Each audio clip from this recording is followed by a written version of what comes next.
Olá, seja bem-vindo ou bem-vinda a este vídeo. Meu nome é Ismael Oliveira, conteúdo CVE, Common Vulnerabilities and Exposures. Vamos traduzir para o português. Vulnerabilidades e exposições comuns.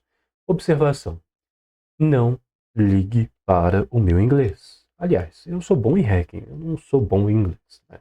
Enfim, prossegue. Seguindo a própria Wikipédia, temos que é um banco de dados que registra vulnerabilidades e exposições relacionadas à segurança da informação, conhecidas publicamente. O sistema é mantido pela National Cybersecurity FFRDC, operado pela Mitre Corporation, com financiamento nacional da National Cybersecurity Division do Departamento de Segurança Interna dos Estados Unidos. O sistema foi lançado oficialmente para o público em setembro de 1999. Olha que interessante, já praticamente entrando aí para o 2000.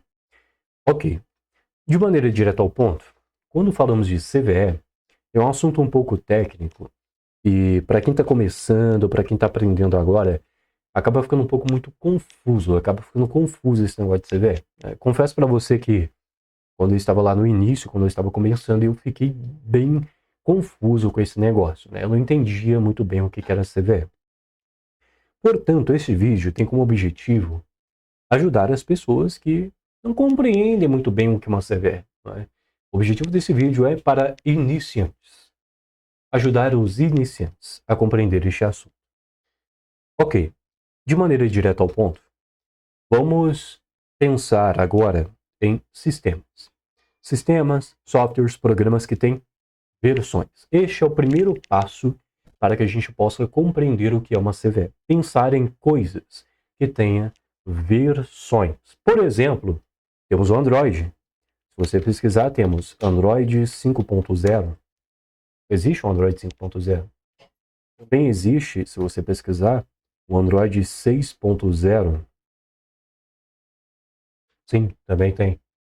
Ou de maneira até mais direta ao ponto, se você pesquisar versões do Android, você vai perceber que existem diversas versões do Android. Vou pegar aqui na própria Wikipedia de exemplo. Temos aqui, ó, 1.0, 1.1, 1.5 e vai seguindo até a versão 15, que é a versão atual agora para 2024. Ok, então o Android tem diversas versões. Mas além do Android, tem outras coisas, outros programas que também têm versões. Vamos pensar, por exemplo, no Windows. O Windows ele tem a versão 7, por exemplo, inclusive foi a mais utilizada, parece, né? Seguindo algumas teorias aí, pelo que eu já ouvi falar, uma coisa assim. Mas, tá aí, o Windows tem a versão 7, mas além da versão 7, também tem o Windows 10 e também tem o Windows 11. Então você observa que o Windows tem versões, não é apenas uma versão específica. Tem também o Windows XP, né? Ok, vamos pegar mais um exemplo aqui, né? Um último exemplo, né? Relacionado a sites. Vamos falar do WordPress. O WordPress, se você não conhece, ele é como se fosse um Photoshop para site. É mais ou menos nesse sentido. Basicamente, você consegue montar um site de maneira bem fácil aqui dentro, de maneira bem simples. Ele é um sistema que você instala no teu computador, na tua máquina, e consegue criar um site de maneira muito tranquila. Né? E esse sistema WordPress ele também tem versões. Atualmente, tem aqui a versão 6.4.3. Claro que ele tem outras versões também anteriores e assim por diante. Ok, então acredito que você já compreendeu este primeiro passo, que é coisas que têm versões. Basicamente, sistema, pode ser um sistema operacional, como o Windows, ou ali o Android. Aqui temos o WordPress, por exemplo, qualquer coisa que tenha versões. Outra coisa também a se observar é que dessas versões, né, cada pessoa que utiliza uma versão específica vai estar naquele ambiente específico daquela versão específica. O que eu quero dizer? Por exemplo, se você está usando Windows 10, vamos pegar aqui algumas imagens de Windows 10. Tá aqui algumas imagens do Windows 10. Agora vamos pesquisar aqui o Windows 11, que é diferente. Vou pegar algumas imagens aqui também e colocar ao lado. Olha, você já pode observar até mesmo na aparência que já é diferente. Do 10 para o 11, a aparência já fica diferente. Mas não é apenas a aparência. O sistema em si é diferente. Ele é diferente, o sistema em si. Você vai perceber que pode ter alguma configuração a mais ou alguma configuração a menos. Deve ter algum detalhe a mais, algum detalhe a menos. Alguma coisa nesse sentido. Então, podemos dizer que uma pessoa que usa Windows 10 tem recursos, utiliza coisas que é diferente de quem tem Windows 11. Percebeu? Então, se você tem Android 5.0, é totalmente diferente de quem tem Android, por exemplo, 8.0. Provavelmente já aconteceu com você de você tentar baixar algum aplicativo na Play Store do Android e ele falar, olha, a versão do seu Android não suporta. Percebeu? Por exemplo, então nesse caso, você vai estar usando uma versão antiga do Android que aquele aplicativo não dá, não vai rolar dentro dele, não funciona. Você precisava ter uma versão do Android posterior, uma versão mais atual do Android. Né? Provavelmente alguma coisa dessa já aconteceu contigo. Né? Você tentar baixar algum aplicativo no Android e não funcionar, falar que o seu Android não suporta, uma coisa assim. Né? Então você observa que quem usa Android 5.0 é totalmente diferente de quem está utilizando Android 10.0. Vamos imaginar, né? Se tem um Android 10, eu nem sei se tem Android 10, cara. Será que tem? Ficou curioso agora. Android 10.0? Será que não é mesmo? Ah, parece que tem. Tem Android 10. Bem interessante. Então, quem usa Android 5 é diferente de quem usa o Android 10. São coisas diferentes. Olha que da hora. E a mesma ideia se aplica no Windows, como a gente observou, e também a mesma ideia se aplica no WordPress, por exemplo, que eu mencionei. Né? Quem está usando o WordPress uma versão específica, anterior a esta aqui, é totalmente diferente. São coisas distintas. Cada versão do WordPress é uma coisa. Cada versão do WordPress vai ter algum tipo de funcionamento específico, vai ter recursos específicos, né, para aquele sistema funcionar ali, naquela versão específica. Tá? Então, quando a gente pega coisas que têm versões, para pensar nisso também, nesse sentido, nesse lado da moeda. Ok. Agora vamos pensar em mais um próximo passo. Né? Mais o outro próximo passo aqui. Qual que é? Agora vamos fazer uma imaginação. Vamos fazer uma imaginação agora. Uma imaginação. Vamos imaginar agora que você é um hacker. Um hacker já muito experiente. Vamos imaginar que agora você já é um Anonymous. Brincadeira, tá? Não leva a sério não, tá bom? Mas vamos imaginar que você já é um Anonymous aí, né? Uma pessoa bem fera no assunto agora. Né? Você já consegue, no piscar de olhos, já encontrar uns 30 zero day já. Né? Brincadeira. Tá bom. Então vamos imaginar que agora você já é um hacker bem avançado, ou uma hacker já bem avançada. E aí você está analisando o Windows 10. Você está lá no Windows 10, no seu Windows 10, e você está analisando todo o funcionamento do seu Windows 10, você está verificando como é que ele funciona, como é que esse sistema se comporta, todos os detalhes sobre ele. Você está ali olhando todo esse sistema ponta a ponta, digamos assim. E você está em busca de um Zero Day. Você está querendo encontrar um Zero Day nesse sistema. Esse é o seu objetivo, encontrar um Zero Day no Windows. E vamos imaginar que você conseguiu, de fato, encontrar um Zero Day. Se você não conhece Zero Day, eu vou explicar de maneira simples para você entender. De maneira prática, imagina que você encontrou uma falha no Windows 10. Você encontrou uma falha de segurança no Windows 10. E essa falha de segurança que você encontrou no Windows 10 é uma falha que você consegue até invadir o computador. Vamos imaginar dessa forma. Imaginação, tá? Então você encontrou uma brecha de segurança no sistema Windows 10 que dá para você invadir o Windows 10. Você consegue fazer uma invasão. Isso significa o quê? Isso significa que essa falha que você encontrou existe em todos os computadores que estiverem utilizando o Windows 10. Percebeu? Todos os computadores que estiverem utilizando o Windows 10 vai ter essa falha. Olha que interessante. Todos os computadores que estiverem utilizando o Windows 10. Aí a coisa fica interessante. Fica bem interessante aqui agora. Por quê? Isso significa que você consegue, neste caso, invadir qualquer computador que estiver utilizando o Windows 10. Nessa imaginação aqui que a gente está tendo. Percebeu? Todos os computadores que estiverem utilizando o Windows 10, ou seja, nessa versão específica, vai ter essa falha específica. Observa que é diferente de Windows 7.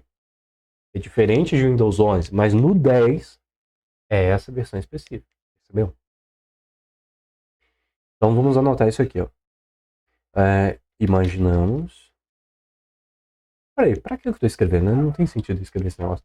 Enfim, então sua imaginação é que você encontrou uma falha no Windows 10, então qualquer computador que estiver usando o Windows 10 você consegue invadir. Beleza. Então para e pensa. Essa é uma falha comum. Essa é uma falha comum entre todas as pessoas que estão utilizando o Windows 10. É uma falha comum entre todos os sistemas, ou melhor, todos os computadores, né? Entre todos os computadores que estiverem utilizando este sistema operacional na versão 10. Percebeu? Uma vulnerabilidade comum. Vulnerabilidade comum. Lembrando, eu estou aqui te explicando sobre CVE em palavras simples. Ok. Então, é uma vulnerabilidade comum entre todos que estiverem utilizando aquele sistema específico, naquela versão específica. Muito show. Mas aí, voltando para a imaginação também, você é um hacker ou uma hacker do bem. Você é dentro da lei. Então, se você é dentro da lei, o que você vai fazer? Você vai avisar a Microsoft. Você vai chegar lá na Microsoft e vai falar, olha, encontrei uma falha aqui no sistema de vocês. Né? E a Microsoft, ela tem o tal do bug bounty. Se você não conhece o bug bounty, basicamente, empresas te dão dinheiro, te dão recompensas pelo fato de você ter encontrado uma falha de segurança nelas. Então você vai lá no bug bounty da Microsoft para avisar essa falha. Então vamos verificar aqui, ó, bug bounty Microsoft. Claro, isso aqui é só um exemplo, né, que você poderia estar entrando em contato com eles pelo programa de bug bounty ou talvez pelo suporte, alguma coisa que seja, enfim, né? Mas, nessa imaginação, beleza. Tu chegou aqui e entrou em contato com a Microsoft falando que você encontrou uma falha no Windows 10. Muito show. Nesse caso, o que a Microsoft vai fazer? É óbvio que a Microsoft, nesse caso, ela vai te dar sua recompensa, né, pelo bug bounty. E também ela vai fazer a remediação dessa falha. Ela vai corrigir essa falha de segurança. Ela vai fazer alguma coisa ali para corrigir aquela falha no Windows 10. Né? Ela vai fazer um tal de patch de segurança. Em palavras simples. Né? É basicamente como se fosse, entre aspas, um pacote de... É como se fosse um pacote ali, uma atualização. Patch. Patch de segurança. Significa correção, remendo. Quando nos referimos aos programas, os patches servem para normalizar falhas de segurança. Outros bugs que existiam ali em uma versão anterior do software. Olha que interessante. Existiam em uma versão anterior do software. Né? É comum que as aplicações apresentem falhas ou brechas de segurança, logo quando são lançadas. Né? Beleza. Então, a Microsoft vai fazer isso aí, ela vai corrigir a falha, né, e tal, enfim. Mas tem um detalhe. Lembra que eu falei? Isso vai estar em todos os computadores que estiver utilizando o Windows 10. Então, por mais que a Microsoft crie uma solução para esse problema, por mais que a Microsoft vai criar ali uma correção para essa falha, quem precisa atualizar os computadores são as próprias pessoas que usam o Windows 10. No caso, os usuários. São os usuários, as pessoas que estão utilizando o Windows 10 é que precisa baixar essa atualização dessa falha. Percebeu? Porque é como se a Microsoft criasse um programa entre aspas, imagina assim, ó. Imaginação. Imagina que a Microsoft vai criar um programa que vai corrigir essa falha de segurança do Windows 10. Só que para corrigir, para poder fazer isso, você precisa baixar esse programa no seu computador para corrigir a falha, entendeu? Então, em palavras mais práticas, a Microsoft vai fazer esse tal patch de segurança, essa atualização de segurança, e vai pedir para os usuários atualizar o computador deles, no caso, atualizar o Windows 10, para corrigir essa falha de segurança, entendeu? Então, sabe quando o Windows pede para você ficar atualizando o seu sistema? Né? Quando ele aparece lá na sua tela, atualiza o seu sistema Windows, né? O Windows Update, né? Aí quando você vai tentar desligar o computador, ele vai ficar um tempão lá carregando, atualizando. Então, às vezes a gente fala, nossa, que chato isso, né? Que aborrecimento, né? Mas, na verdade, ele está te protegendo. Porque nessas atualizações que acontecem, eles também estão corrigindo falhas.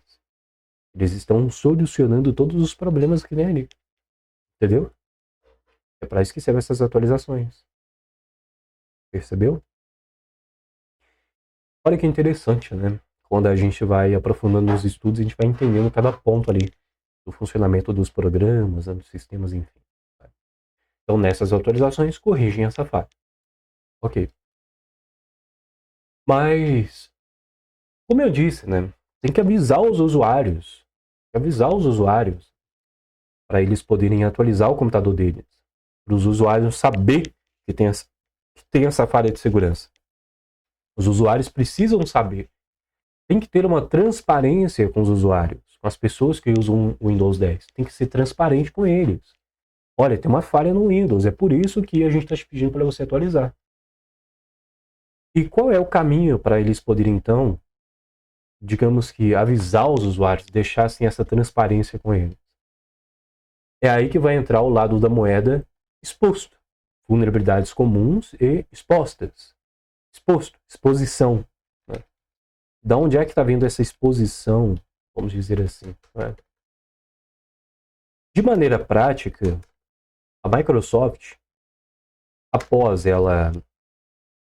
Nem precisa ser após, na verdade, pode ser até durante ou antes de corrigir a falha, ela já deixa exposto. Ó, tem uma falha no Windows.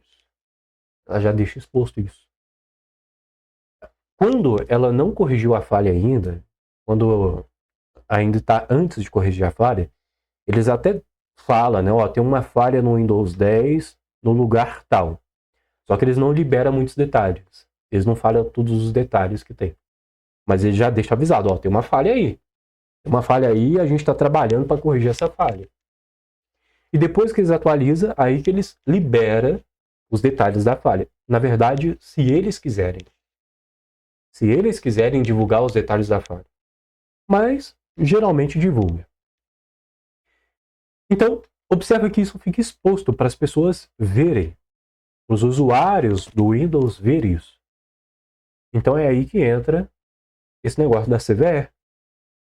Common Vulnerabilities and Exposures. Vulnerabilidades comuns e expostas. O ponto de vulnerabilidades comuns, a gente já entendeu. Agora, expostas. Por que expostas? Porque a Microsoft vai entrar nesse site aqui, ó. Que na verdade ele está sendo atualizado. Vamos observar aqui para você ver. Ó. Traduzir isso aqui, aceitar, tal. Já está até aqui um aviso. Ó. A transição para o novo site da CVE. Né? Então, eles estão montando esse novo site da CVE aqui. Ó. Ainda está em construção ainda. Ainda está em desenvolvimento. Tá? Esse novo site da CVE. Mas, enfim. A Microsoft, então, vai entrar aqui nesse site e vai registrar essa falha que você encontrou na Microsoft, quer dizer, no Windows 10, né? Eles vão vir aqui e vai registrar essa falha. O hacker ou a hacker tal encontrou uma falha no Windows 10 no lugar XYZ. E essa falha dá para fazer isso e dá para fazer aquilo e assim por diante. Então vai ter os detalhes aqui. Isso fica público para qualquer pessoa ver. Então aqui, ó, quando você entra nesse site, você pode, eu traduzi aqui para português, né? Você vai vir aqui, ó, nesse botão aqui em cima, vai estar aqui, ó, lista de CVE, pesquisa da lista CVE. Vamos pesquisar sobre CVEs aqui, ó. Eu vou pesquisar Windows 10. Windows 10. Vamos ver o que vai aparecer aqui pra gente. E olha só que interessante, aqui está aparecendo 1.229 resultados relacionados ao Windows 10. Então, tudo isso aqui é relacionado ao Windows 10, pelo que parece. E cada um desses negócios aqui que você está vendo é uma falha de segurança. O que, Ismael? 1.229 falhas? É, isso mesmo. Exatamente, 1.229 falhas relacionadas aí ao Windows 10. E está público, cada um disso aqui é uma falha e está público para qualquer um ver. Vamos traduzir para portuguesa. A mais recente que está aqui, ó, 2023. Uma vulnerabilidade foi encontrada no White HSBG, enfim, exploit 1.4 do Windows, foi classificado como problemático. Afetado por este problema é a função handle file request do arquivo src main java, enfim, server.java. A manipulação leva ao path traversal, ao caminho transversal, né? A exploração tem sido divulgada ao público e pode ser utilizada. Parece que tem aqui um vulnerability database. Será que tem um exploit aqui? É o identificador atribuído a essa vulnerabilidade. Vamos verificar aqui. Não, não. Isso aqui é outra coisa. Estou viajando aqui. Mas enfim. Então, olha só que fica público esse negócio. Eu falei que encontrou aí relacionado ao Windows. Público, para qualquer um ver. Então, fica exposto. Essa é a ideia da exposição. Uma vulnerabilidade comum e exposta. Comum entre todos os computadores que usam Windows 10 ou o Windows naquela versão específica e está exposto, público, para qualquer um ver. Pois, Mael, mas o que significa esse negócio de CVE 2023 5257? Né? Olha, aquilo ali é os identificadores de uma CVE. De maneira prática, quando você registra uma CVE, né? Peraí, Ismael, quando você registra, então eu posso registrar uma CVE? Sim, você pode. Se você encontrou uma falha comum entre todos, né? Um sistema muito utilizado, pessoas, enfim. E aí você pode registrar uma CVE. Sozinho? Pode. Você pode registrar sozinho. Ou você pode registrar junto com a empresa. Às vezes a empresa quer registrar ela mesma. Igual no caso da Microsoft, ela tem o poder já de vir aqui na CVE direto e já registrar para você. Peraí, Ismael, poder? Como assim poder? Tem certos tipos de empresas que já tem uma aprovação direta para registrar uma CVE aqui. Digamos que tem uma lista de autoridade, tá? Digamos que empresas com autoridade para poder vir aqui e registrar uma CVE. Tem um nível de autoridade para registrar a CVE aqui. Ah, mas eu não tenho nenhum nível de autoridade. Digamos que quando você vem aqui e registra sua CVE, você sozinho, passa por uma verificação. Em resumo é isso. Vai passar por uma verificação, aí eles lá vão verificar se essa falha que você encontrou realmente está apta a ganhar um identificador e assim por diante. Tá? Agora, tem empresas, por exemplo, a Microsoft, que já é bem famosa, enfim, tem muito peso, elas não precisam passar por essa verificação, porque é muito constante receber falhas deles. Então, eles já, digamos que já estão acostumados com isso, então eles já têm uma autoridade aqui direto para vir cá e registrar de uma vez, entendeu? Então, a Microsoft, nesse exemplo, ela já poderia vir aqui e registrar direto para você, a empresa. Aí, se for uma empresa que não tem autoridade, tudo bem, ela também pode vir aqui e registrar para você também, só que vai passar por uma verificação, né, e tal, aquela coisa. Mas beleza, direto ao ponto, sobre aquele número ali, né, e tal, o que é? É o identificador de uma CVE. Geralmente sempre começa com a sigla, essa abreviação CVE, seguida pelo ano, vai vir um ano que foi encontrada aquela falha de segurança, e um número de identificação. Um número, digamos que aleatório, que vai ter aqui. Então, é o CVE menos ano menos um número. Esse número de identificação é como se fosse o CPF daquela falha. É como se fosse um CPF dela. É único para ela, entendeu? Então, quando você registra uma CVE, você ganha como se fosse um CPF para aquela falha que você achou. É nesse sentido. É por isso que tem aqui CVE 2023-5257, 48365, 45689, 45687, assim por diante, entendeu? É como se fosse um número de identificação, um CPF, é nesse sentido, tá? Por quê? Porque quando você pesquisa sobre isso aqui, você só vai encontrar coisas relacionadas a essa falha específica. Olha só, eu vou pesquisar isso aqui no Google, e aqui eu só vou encontrar detalhes relacionados a essa falha, porque eu passei aqui o identificador dela. Eu passei o CPF dela aqui, entendeu? Então, aí eu só vou encontrar coisas relacionadas a ela, entendeu? É um CPF dela. É nesse sentido. Ok, bem show de bola, né? Acredito que você já compreendeu esse passo. Mas, ainda assim, poxa, Ismael, mas para que serve esse negócio, né, esse conhecimento de CVE, né? Onde é que eu vou utilizar isso na prática e assim por diante? Bom, acontece que quando você está analisando sistemas ou redes de computadores, enfim, é comum às vezes ali você encontrar uma CVE, cara. Entendeu? Porque, vamos pensar o seguinte, vamos colocar na prática um exemplo, quer ver? Ó? Deixa eu pensar aqui num exemplo para você. Imagina que agora você vai fazer um pentest. Você é contratado ou contratada para fazer um pentest, um teste de segurança em uma empresa. Antes de continuar, é importante eu lhe dizer que os cursos da Forme Hackers já estão no ar, você já pode ser o nosso aluno ou aluna. Ministramos aulas particulares, aulas ao vivo, relacionadas à segurança web. Também temos cursos gravados. Para mais informações, acesse formenhackers.com ou o nosso Instagram oficial, @formenhackers, e também visite a descrição deste vídeo. Ok, prosseguindo. Você foi contratado ou contratada para fazer um teste de segurança em uma empresa, um teste. Então você chega lá, vamos pensar que você vai lá fazer uma reunião e tal, definir o escopo, né? E assim por diante. Aí eles te passam lá a rede de computadores deles, né? Passa lá os endereços IPs, sites e assim por diante, tá? Os servidores deles, o endereço IP do servidor deles. Vamos imaginar que eles têm um servidor próprio deles e assim por diante, né? Ok. Eles têm um servidor web próprio deles, próprio da empresa, um servidor web. E para o servidor web funcionar, você precisa configurar ele. É óbvio que você precisa configurar ele, né? Você precisa colocar várias configurações dentro de um servidor web para poder fazer o site funcionar. Tem várias coisas que você precisa fazer ali para ele poder funcionar. Então, por exemplo, você vai precisar de softwares. Softwares como, por exemplo, o Apache. O Apache é um software que também é chamado de servidor, né?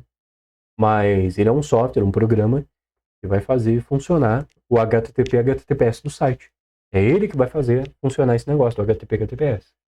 E esse tal do Apache, ele também tem versões. Ele tem versões.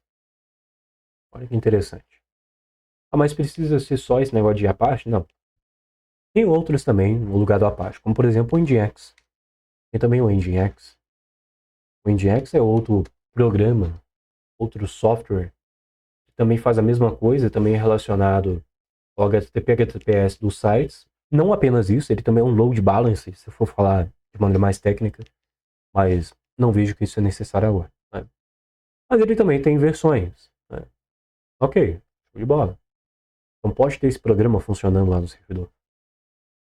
Além disso, tem banco de dados. Então você pega, por exemplo, o MySQL. MySQL, vamos ver as versões. O MySQL também tem versões. Tem várias versões aí do MySQL que é relacionado a banco de dados, né? Vou verificar aqui. Ó. Olha só a lista aí.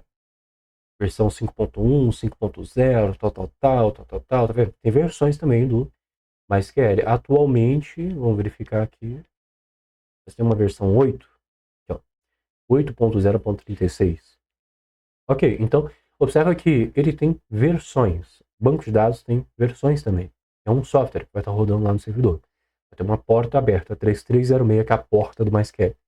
Porta de rede que a gente fala, tá? Basicamente, porta de rede vai ser relacionado com um software, a um programa. Olha só. Também tem outro detalhe aqui também, que é tipo um ponto, né, de conexão. Em rede de computadores, uma porta ou porto é um software, um programa de aplicação específica ou processo específico servindo de um ponto final de comunicações é um sistema operacional hospedeiro de um computador. Uma porta tem associação com o endereço de IP do hospedeiro, assim como um tipo de protocolo usado para comunicação. Então, de maneira simples, é um programa que está funcionando. Em palavras simples, um software, programa. E para esse programa poder funcionar, ele abre uma tal porta de rede no computador. É isso que ele faz. Então, quando você está usando lá o tal do Nmap, né, um Nmap, para identificar as tais portas, você está identificando programas que estão executando no servidor. Programas especiais que liberam essas tais portas. Entendeu? Beleza. Agora para e pensa.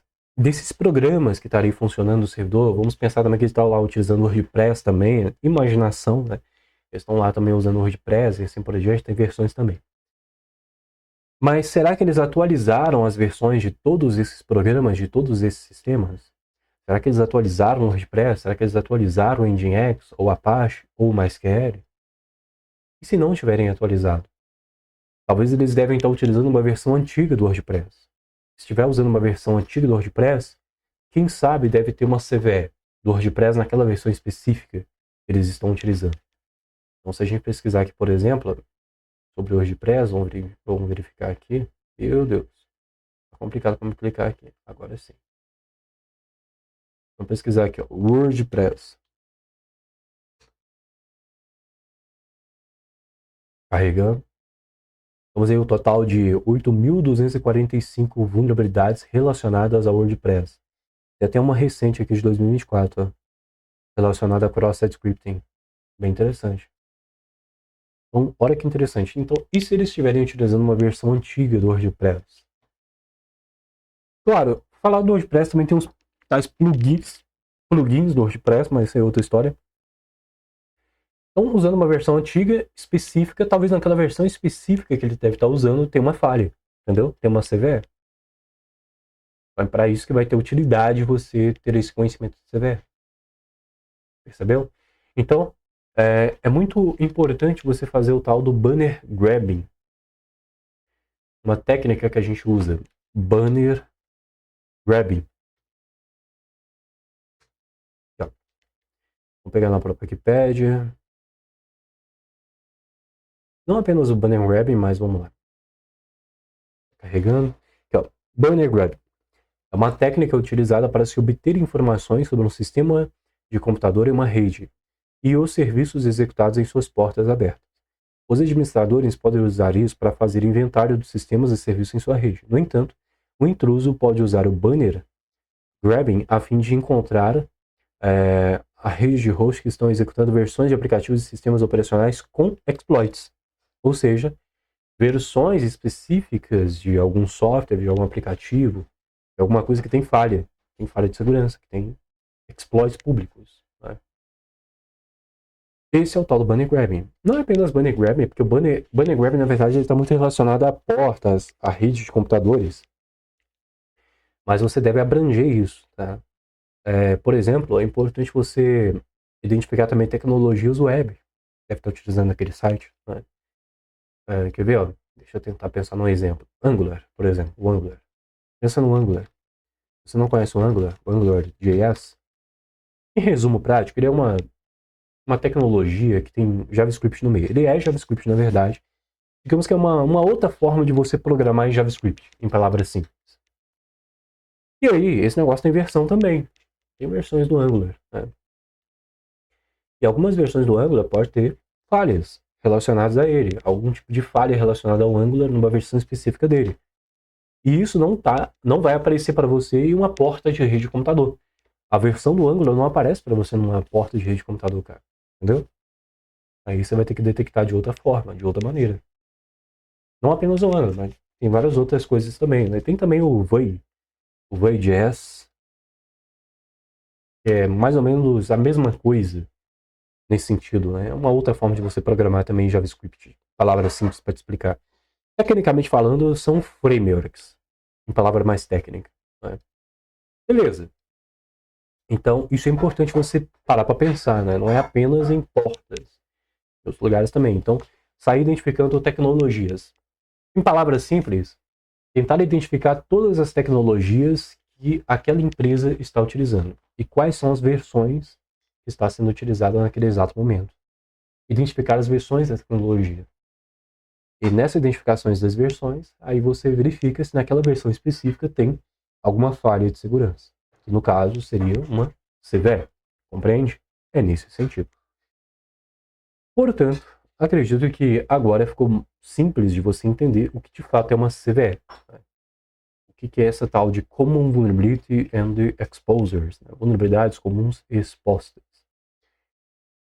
Bom, como eu disse, esse é um vídeo que tem como foco principal mais para iniciantes, para quem precisava compreender melhor sobre esse assunto de CVE, porque muitos iniciantes têm essa dificuldade no entendimento do que é isso, né? Como é que é na prática e tal. Então, nesse vídeo eu utilizei uma linguagem mais simples, uma linguagem mais tranquila para que você possa compreender, né? Recomendo, claro, agora, depois desse vídeo, você dar uma pesquisada mais técnica. Então, agora tenta pegar mais o lado técnico sobre CVE. Então, dá uma olhada sobre o que é a tal da Mitre Corporate, né? Como é que funciona esse negócio de registro de CVE e assim por diante, um lado mais técnico. Então, aqui eu acredito que já dá para você prosseguir, né? E eu vou fazer uma continuação desse vídeo. A continuação desse vídeo vai ser banner grabbing mais CVE. Na verdade, não vai ser só banner grabbing, como eu disse, identificação de tecnologias em geral, né? Podemos falar reconhecimento. Acho que vou trocar aqui, ó. Ao invés de ser banner grabbing, eu vou falar reconhecimento. Recon mais CVE. E a gente vai fazer um reconhecimento do alvo em busca de tecnologias, versões de tecnologias, de maneira bem geral, e identificando as CVEs, certo? E também explorando, claro. Eu vou estar utilizando um laboratório de estudo para que a gente possa ter aí um exemplo prático sobre isso. Ok. Bom, então, este é o vídeo de hoje. Eu espero que você tenha compreendido, espero que você tenha gostado. Irei lhe desejar uma boa sorte, bons estudos, boas práticas, boas revisões e até a próxima. Tchau, tchau, boa sorte.